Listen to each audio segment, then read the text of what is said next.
Alrighty guys, we're back again. We did a little questionnaire on this bag. It's been a little while, so I'm just going to go ahead and show you. My friend's been itching for me to show him this stuff. This is a manganese rod that I made myself. Not the rod, but ordered the rod and put it on a lanyard. This is your ferrocerium rod. It is not steel. Some people get confused with flint and steel. This is ferrocerium. That's how that works. Just a quick strike. I made this myself. I use a saw blade because in a pinch you can put these saw blade teeth in here and you can really get a lot more spark, but less use like that. You always want to hold your deal, pull away like that. If you do this, sometimes you'll go and you'll hit your tinder bundle. You don't want to do that. But this is modern. We're going old school. Here we have some Texas flint. Some pretty stuff. And it just rained and sprinkled earlier. It's very humid out. It's cloudy. So this will be a pretty good real world situation. This is petrified wood. And the main thing I want you guys to know is listen to this sound. You hear that? That's got a good indicator that your steel will be able to throw a spark off of it. You want a very hard rock. It does not have to be flint. It can be quartz. It can be petrified wood. It can be a high silicon chert. This has just got a lot of silicon and crystal in it and works really well. Same thing with this piece. This is just some wet chert. And this is wet. So we'll see if it'll spark. I'm sure it will. And like once again, Texas flint. European flint supposedly is a lot better. I don't know. But this is what I collected myself. All this I've collected myself in riverbeds, parking lots. Parking lots are a great place to find flint. So here's my bag that I made. We're finally gonna review it.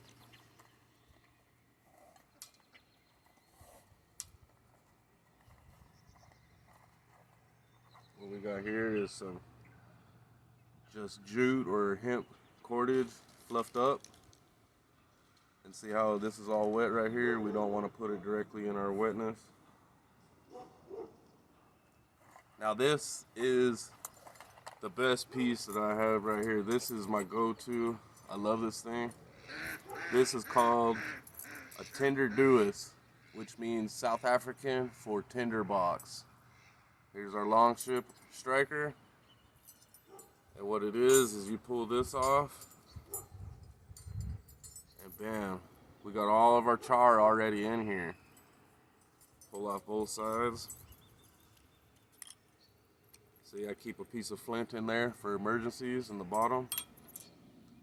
And basically you got a whole cigar tube that you can just push your char paper up to start it.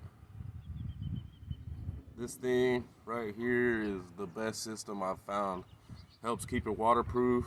You can get a Neosporin, just wipe right here. It helps keep all the moisture out. One thing I'm gonna say too is you want to use metal chain. You want to be able to char your cloth in this. So you cap both ends and put it in the fire. When you have a chain or metal, you don't worry about it burning up. I see everybody using paracord to hold these ends together like this. Why? You can't burn, you can't char. Do something, get you a little chain, a little piece of metal, whatever you gotta do to connect these. Another thing, see this is a Carter key, simple. Bent it over on the inside, all metal. You can throw this whole thing in the fire to char whatever you need to. There's that.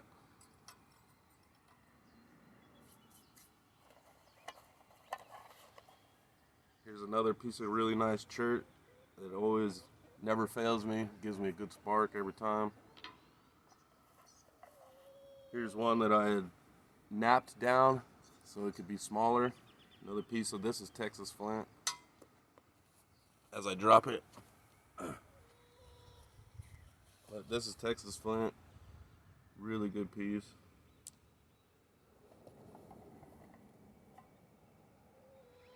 And this is, like I said, just hemp or jute twine. Fluff it out. This will be our little tinder bundle. And then I have my char tins. Char paper in there. Here's another tin. Punk wood that's been charred. So this has a little bit more of a burn time on it. It's punk wood. This is an empty can. I just like it because it has the open and shut lock. I'm gonna be putting probably my punk wood in this one. And this is waterproof as well. That's why I like this one. We have a waterproof, and then you have your non-waterproof with your holes so you can make a burn and make your char paper. And we have this boy. He's got some pitch or pine tar. My other wonderful striker. I put some matches in there for emergency. And this is my wick match. This is hemp and jute soaked in wax. And it works just like a little lighter. Push it up and then hold it so you don't burn yourself. Pull it in. I might just light that for you guys so you can see it.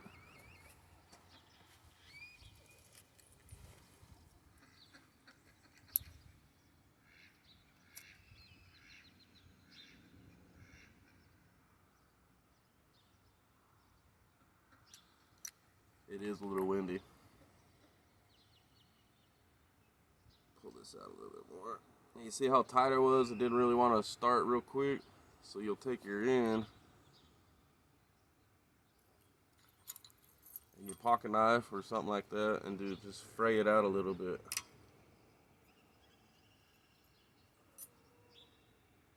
So now you have it frayed out. With it frayed out like that, it takes a flame a lot easier. Notice how it didn't really start when it was all crushed together.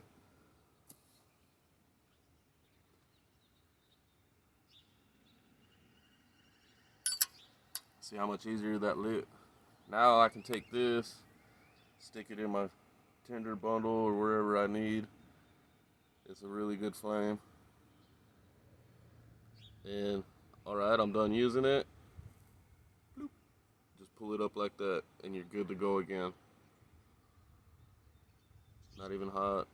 It's ready to go. This tip will get hot, but it gets to have enough for it. Really useful so you don't waste your fluid in your lighters. You just light this bad boy and let it burn for you.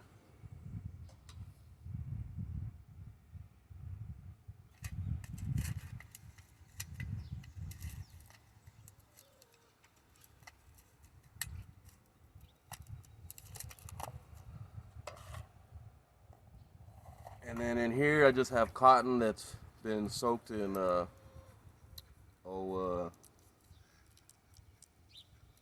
any kind of wax or any kind of petroleum based product.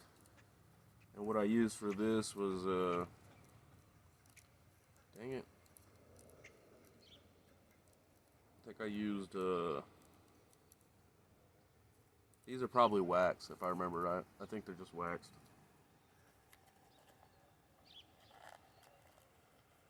Alrighty guys, let's see if we can get a fire going with this bad boy. The Tender Duus, South African for tinderbox. This is just, like I said, like a chert. It's got a high silicon to it.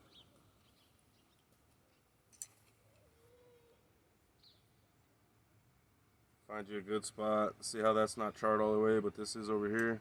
We're gonna go for that.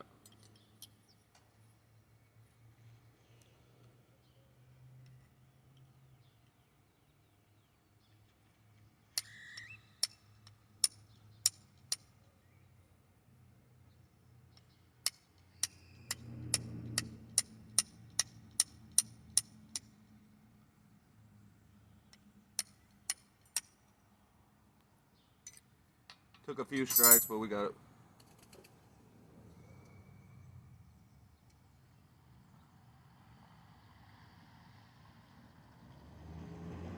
You want to get your ember going on here pretty good.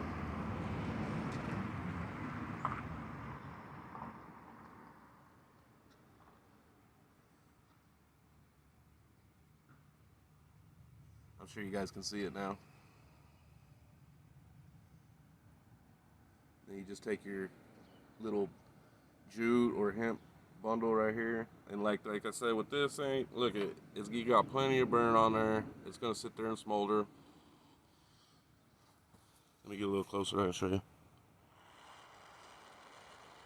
See all that? Took a few strikes. Most of the time I get it on the first one. Of course we're recording, so we didn't. But let me show you how we do this.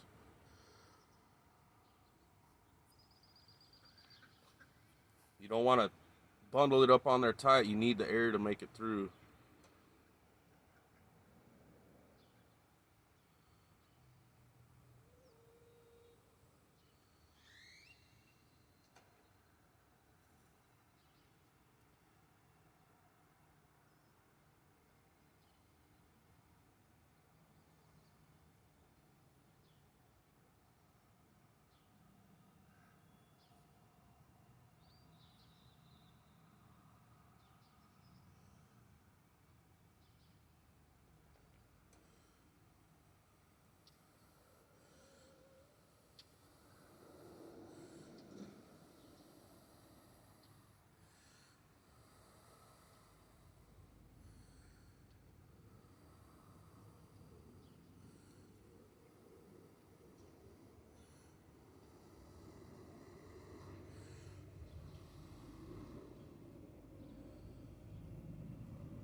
Ooh. There we go, guys. We got fire.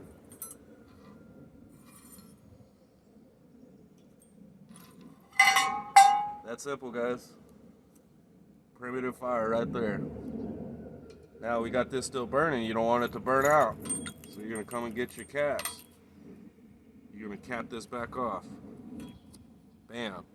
It'll go out itself. It'll smother out.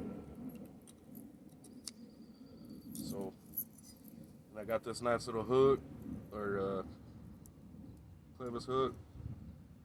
And put our striker on there. So this is always together. So this is my Tinder Dewis, South African for tinderbox. Hit like, subscribe, let me know what you guys think, man. And remember, it doesn't always have to be flint. It can be quartz. It can be petrified wood. It could be a high silicon chert. Anything that's a very hard rock will throw a spark. All you're doing is scraping off metal off of your striker, and it comes off so hot that you're able to get a spark. It burns the metal actually. So let me know what you guys think. Hit like and subscribe. What else you guys will, anything primitive you'd like to see. Another thing about this, the Native Americans would take deer bone or a piece of bone and cut both ends off so it was hollow. It'd be the same thing as using a piece of copper. And they would carve a piece of wood and, plug both ends to keep the water out. But it just rained this morning. It's very cloudy. Humidity is very high. I don't know how high it is, but that's why it took a little bite longer for our jute twine to go up. Humidity has a big part to play on your primitive fire starting. I mean, you can have a beautiful day, no wind, but the high humidity, you're gonna have a hard time trying to get your stuff to light. We'll do another video on everything like natural materials that you can collect out in the field while you're camping, hiking, that you can, gather and have on you just in case. Or if, gosh forbid, if you get lost, you'll know what to use. So this is my little kit. I just can't rave about this anymore. I mean, this thing is just the bee's knees, guys. this thing right here has changed my primitive fire skills tons. And like I said, this style comes from South Africa, where they start fires every day. They don't have matches out in the bush. They don't have lighters as much as you would think. And they still use a lot of the primitive skills that were passed down. This, I believe, came from the Boer Wars. There was a general that they found his tinderdoos, and I kind of based mine off of his. So that's it, guys. The tinderdoos. This thing right here, lifesaver. So yeah, let me know what you think, and remember, you don't always have to use just flint. Any kind of hard rock. I've heard even jasper will throw a spark. Iron pyrite from the iron in it will throw the spark. So you don't always have to use flint, remember. Quartz, fossils, or petrified wood, that will work. And this is some sort of high silicon shirt, so yeah. Hit like, subscribe, guys. Thank you.